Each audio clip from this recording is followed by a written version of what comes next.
Hi, everyone. My name is Jen Hirt, and I'm an associate professor at Penn State, Harrisburg. My talk today is called Breaking Down the Brittle Moment, Psychoanalytic Criticism in Nature Writing. So what I'm going to do here in the recorded version is I'm going to give you a sort of definition and explanation of the brittle moment, a quick rundown of psychoanalytic theory or criticism and how it might apply to nature writing. And then we're going to look at one example from the writer Annie Dillard. And then we can talk more about my ideas here in the live Q&A session. So what is a brittle moment? So a brittle moment is a situation in real life where you encounter an animal face to face, and what happens next is on the animal's terms. So the animal decides what's going to happen next. So the term brittle moment comes from the writer Rick Bass, who is a nature writer, an environmentalist. He's an activist. He lives in the Yak Valley of Montana, which is a very remote area. He shares the woods with grizzly bears and mountain lions. And so his take on the brittle moment is that it is very much a moment with these remaining big predators that he has. So he talks about one time about seeing a mountain lion's tail kind of swishing in the grass off in the distance, and he realized that the mountain lion saw him and was stalking him and was coming towards him, and that everything was happening on the animal's terms, not on the human's terms. That's an unusual situation these days. Most of the time, we are in control of the situation or the animal. So when it flips, it becomes what he calls a brittle moment. The word brittle is very important here because something that is brittle is both very strong, but it can shatter quickly under the right circumstances. So in these nature encounters and in the nature writing that results from them, we have a very strong situation, a very normal situation, an animal stalking you or seeing you or something like that, and then the whole thing can break apart depending on what happens next. So your status in the world is very, very brittle in a brittle moment. And these are kind of rare moments in the world and in nature writing. So that is the brittle moment in nature writing. My idea here is to apply some psychoanalytic criticism to the brittle moment, some psychoanalytic theory in terms of creative writing to get us to a better description of these moments when they happen in creative writing. So psychoanalytic theory often will take Sigmund Freud's ideas and apply the superego, the ego, the id. They'll do an analysis of the author, an analysis of the characters, especially in fiction, saying like, what are their repressed desires? What's their childhood background? How's that all coming together into the work of fiction? And I'm mentioning fiction here because the psychoanalytic theory is most commonly used with fiction. We don't use it a whole lot with creative nonfiction at all. So you can like default to the Freudian approach, but if that's not so useful in creative nonfiction, because the author and the narrator are one and the same. So we don't have a difference between the author and the characters the way we do in fiction. So when I think about psychoanalytic criticism in nature writing, creative nonfiction, I gravitate more towards the Carl Jung side of the theory, which is sort of this like collective unconsciousness that we all have, this awareness of archetypes that we all have, and things fit into certain archetypes, and then we can identify them and kind of run with it. And of course, with animals in nature writing, I think about Jung's definitions of the anima and the animus. So let me give you those definitions real quick. The anima is the feminine energy in a masculine identity, and the animus is the opposite of that, the masculine identity in the feminine energy. So Carl Jung said we can always psychoanalyze people, situations, that sort of thing based on where's the anima, where's the animus, what's it doing, how's it influencing, that sort of thing. We can also use some of his ideas for questions in psychoanalytic theory.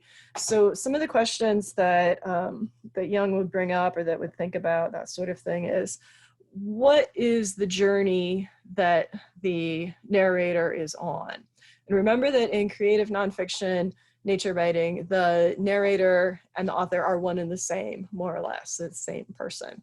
So what sort of journey are they on? In fiction, we would say, well, are they on a journey to the underworld, especially in myth? Think about myth right now. Are they on a journey to the underworld? Are they on a journey to the land of the dead? Well, we don't quite do that in creative nonfiction, but sometimes the role of the imagination in creative nonfiction and nature writing will take us to a sort of underworld, a sort of land of the dead, and then we have to come back from it. And I'm going to give you an example from the Annie Dillard piece in just a minute here. The other question that Jung often will ask is, what is the role of the hero?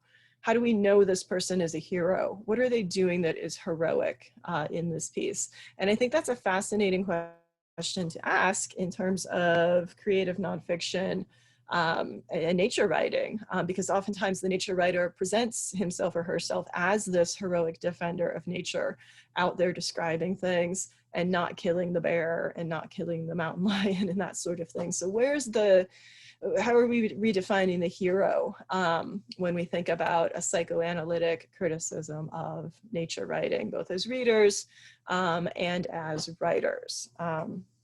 So that's my quick crash course in psychoanalytic theory and how it might apply to creative nonfiction. So let me, by way of an example, read this passage from the essay Living Like Weasels by Annie Dillard. I'm sure some of you are familiar with it. It is a common essay in intro to creative writing classes, composition classes, nature writing classes. It's used all over the place.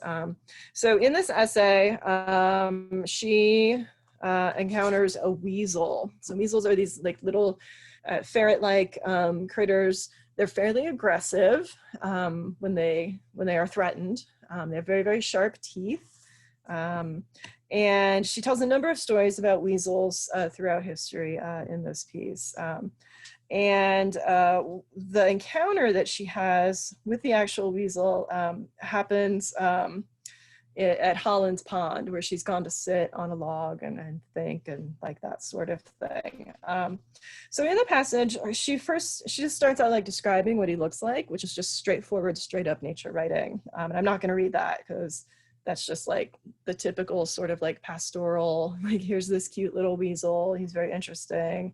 And he's come out here, but it very quickly turns into more of a metaphysical and strange encounter with the weasel.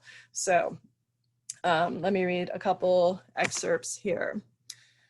The weasel was stunned into stillness as he was emerging from beneath an enormous shaggy wild rose bush 4 feet away. I was stunned into stillness, twisted backward on the tree trunk.